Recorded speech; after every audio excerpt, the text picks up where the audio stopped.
Greeting interwebs, it's Jackie K, and welcome. I started showing off a little mod that I've been working on, where most of the NPCs have been changed with dogs.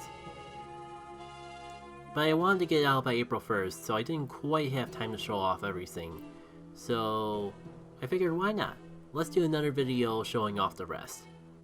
Now, as you may suspect, there's nothing too different from the rest of the scene from Great Healer, so how about we just cut ahead to where everyone's about to bid us farewell. First of all, yes, this part of the scene does remain unchanged. Make of that with your Golden Sun dog lore what you will. Including the whole scene that just happened in the background.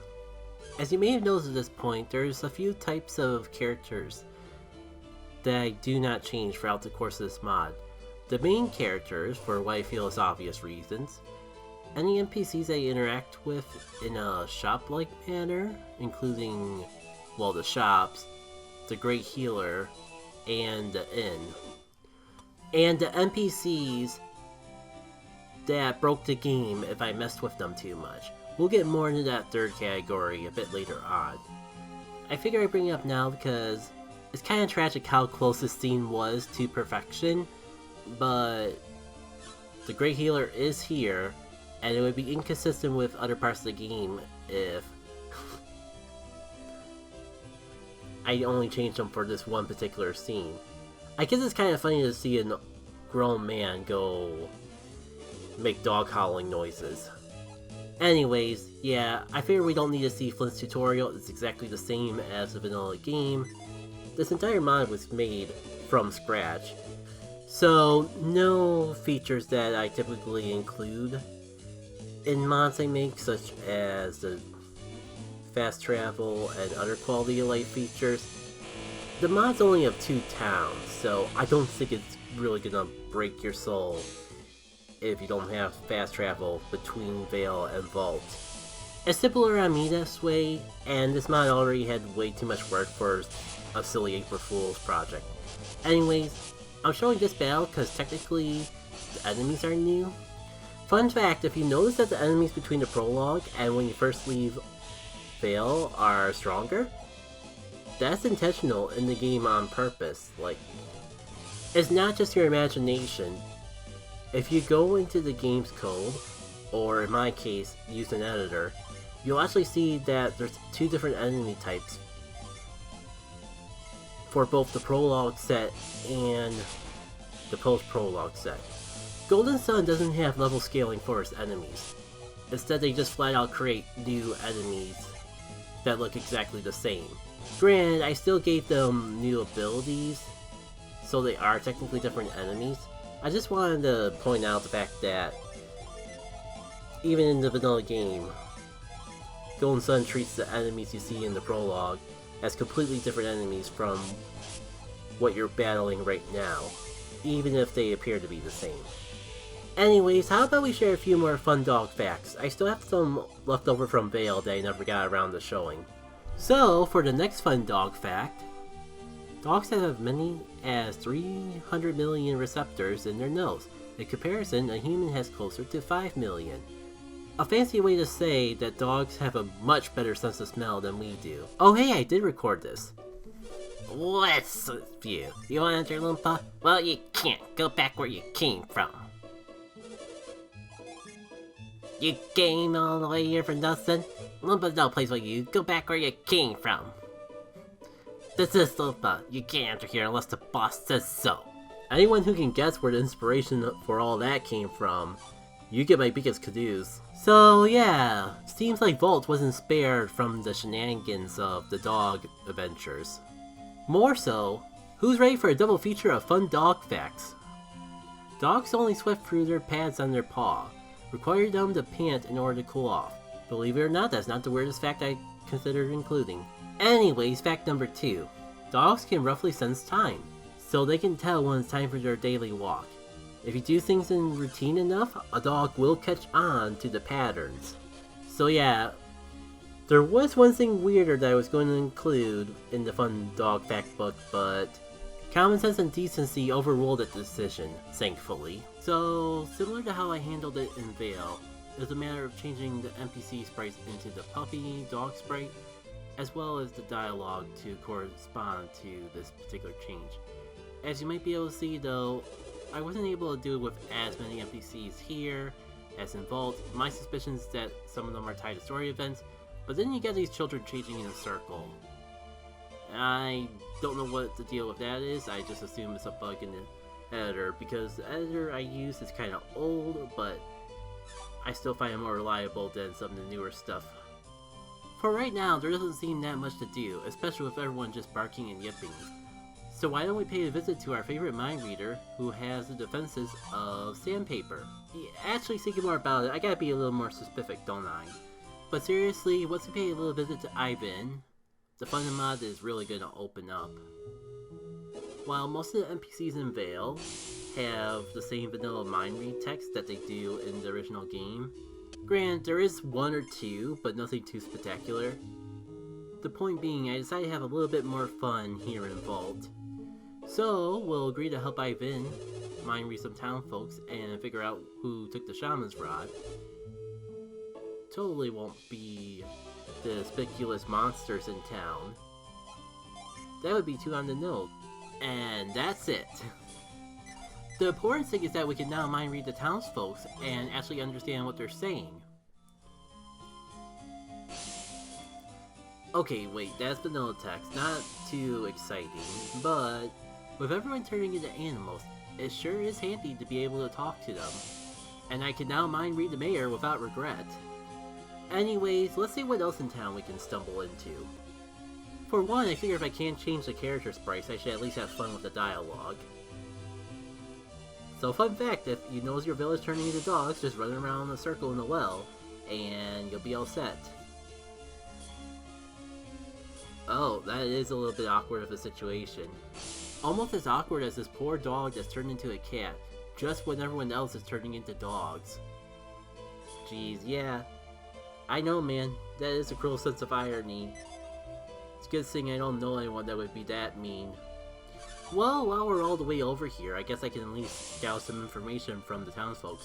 Those monsters took the rod, they didn't hide the mess they made. Feathers and the like all over the crime scene. Okay, I know that doesn't sound too great for the suspects, but I'm sure it's just a mere coincidence. Oh no! Oh no, this guy turned into a dog while he was on top of the bell tower. And he doesn't have the hands to climb back down. Okay, this is kind of weird if not funny. For some reason a harpy has a woman's dialogue box, and when we come across the other monsters in town, let's just say they don't sound very monster-like. So it seems to like some degree, the sprites are tied to the voice clips that are used for the dialogue. Wish it would have worked out that way when I was making the Jenna mod. Cause man, if there was one thing I wish I could change that I don't know how to, that's making Jenna not sound like Garrett. Well, I guess the least we can do now is figure out why this dog's so angry. It's the lady that yells at this guy normally for slacking off. Don't mind that. It only happened once, and if you stand in place and don't talk to it long enough, it'll eventually go back into a cycle and you're not soft locked. And of course, when I tried to replicate it to try to debug it, it wouldn't happen, so I'm pretty sure I just got unlucky. Look at this pure, unbiased inmate defending the people that are being accused of crimes without the proper evidence. I'm sure she's not being bribed in any sort of shape or form. Now, it's a shame that I didn't come here before meeting up with Ivan. Didn't think about it until hindsight when recording a post-commentary, but there is exclusive dialogue to those NPCs if you come up to the end before Ivan joins your party. I guess I'll leave that as a little surprise for anyone that wants to play this on their own. Because otherwise I'll have to replay certain parts of the game to get up to this point again, and I'd rather just focus on getting the voice over done for this and getting it out to y'all. And it's time for one of my favorite parts of the early game. Catch the bandits! True pros catch both bandits at once. even if it results in suffering. Like, my god, normally I'm much better at this and usually can just corner them both immediately and saving you all from all this unnecessary heartache. I would cut, but by the time I actually do the cutting, I'm pretty sure I'd just be done. Oh, here we go. Uh-oh. There's nowhere to run, nowhere to hide. Time for this kid to peer into your soul. So, we've seen this song and dance before, so while we're waiting for Ivan to do the mind read and figure out the truth, why don't I share another fun dog fact with you all? Fun dog fact. Dogs are one of the few animals who show kindness towards others without the need for a reward. This was one I really just stretched from Google, so I believe it full-heartedly that dogs offer kindness without a need for a reward. But I'm also kind of more in the camp that any animal would do that, or more animals than we give credit for. Again, just a random fact I took from Google. So, mileage may vary on exactly the pinpoint accuracy of some of these fun little trivia facts. 99% of them are Jackie K approved, though. That one just has a little asterisk at the end, in my opinion. So yeah, the monsters are responsible for taking everything in town and statuing them up here. Who would have funk? I don't mind the clipping. Just, we can't make everything perfect here. Now, dialogue is slightly different here, but it's more just an attempt of me to try to bridge the whole thief scene. Bridging doesn't really do too much good when you have to use the same number of text boxes. Ironically enough, is another thing I ran into with Doggone, because I've had temptations to try to abridge that whole dialogue scene, or just abridge various dialogue in general, but if you take away dialogue boxes, then things kind of get a little funky, so it's kind of out of the question for me. And besides, it wouldn't be realistic to try to abridge the entire dialogue of Golden Sun, even if I had the power to. Because this game is a lot of dialogue, and that would be a lot of dialogue boxes to change, and changing dialogue boxes in Golden Sun is a mess already.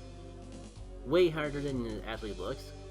Let's just say, it's very easy to run into errors or just completely corrupt all the dialogue boxes and text in the game as is. Okay, we're finally into the boss fight. And what you know, the nice little custom boss fight for the little mod.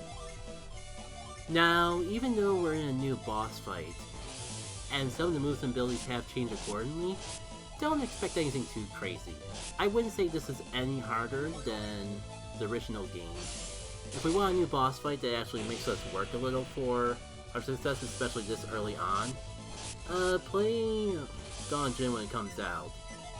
And if you like the original difficulty of Doggone, no need to fear. Casual mode will have you covered. I'm kind of wondering, what am I doing spending so much time in here in particular? I guess I'm like trying to plan out who would be attacking first based on speed, but I can't for the love of me remember why.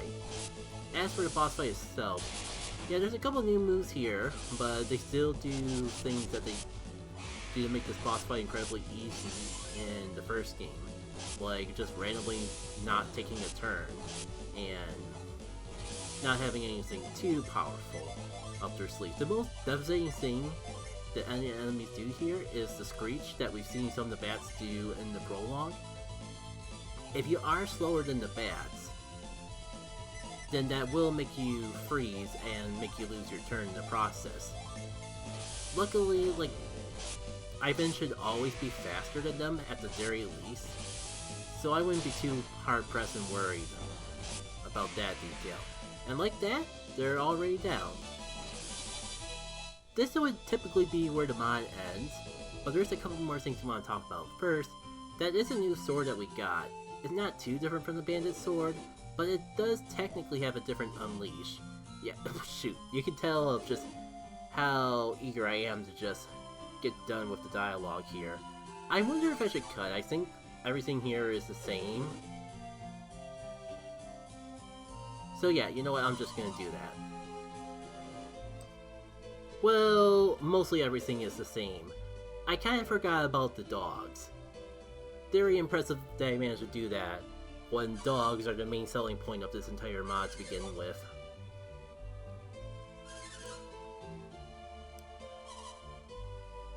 Don't know why that sounds like a laugh. Maybe that was supposed to come from the bandit, but I've always interpreted that scene in Golden Sun as like one of the NPCs kicking the bandits while they're down as revenge for stealing the stuff in the first place, so screw it, I'm not gonna change it.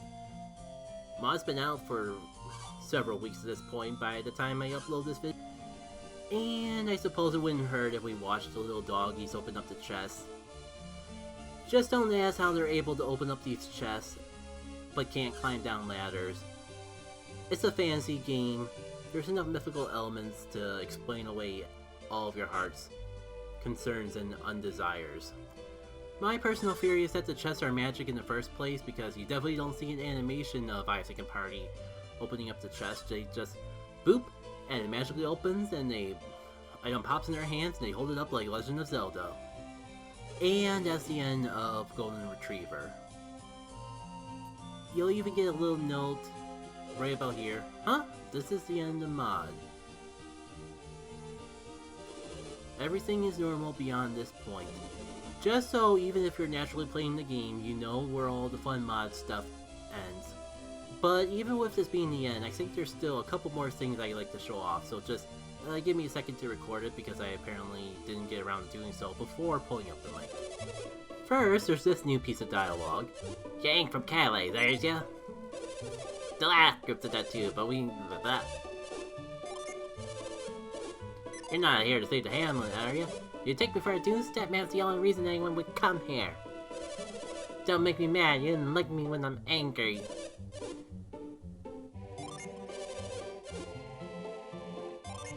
We'll return to merchant soon, just sit a little longer. We swear. That's at least what the boss told me to say. Wonder if these guys will try to go through the cave. Well, the gate is too heavy to lift, so no worries. Can you figure out that I didn't decide to voice act this until after I recorded it? Definitely went for some of that too fast. Even if they try to cave, the cave can't get into town. The gate is the cave can only be opened from the inside. Honestly, you could get that scene as soon as Hammett goes to Lumpa in the first place, but I figured I'd wait until we had the ability to mind read. In the feast scene, this guy actually gives a little lore of why they're back to normal, beyond the fact that I couldn't edit them without breaking the game. An in-universe reason, we'll say. They basically just went to jail, took a nap, and then turned back to normal.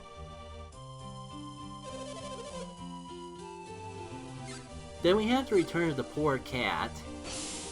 Please bring me a bone. My craves are the last remnants of a dog I have.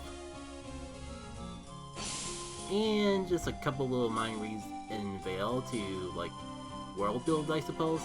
I didn't really do too much mind reading in Vale. I'm pretty sure these two NPCs that I'm mind reading right now are the only things I changed. I could be wrong though, but I'm not gonna go through all of town just to double check.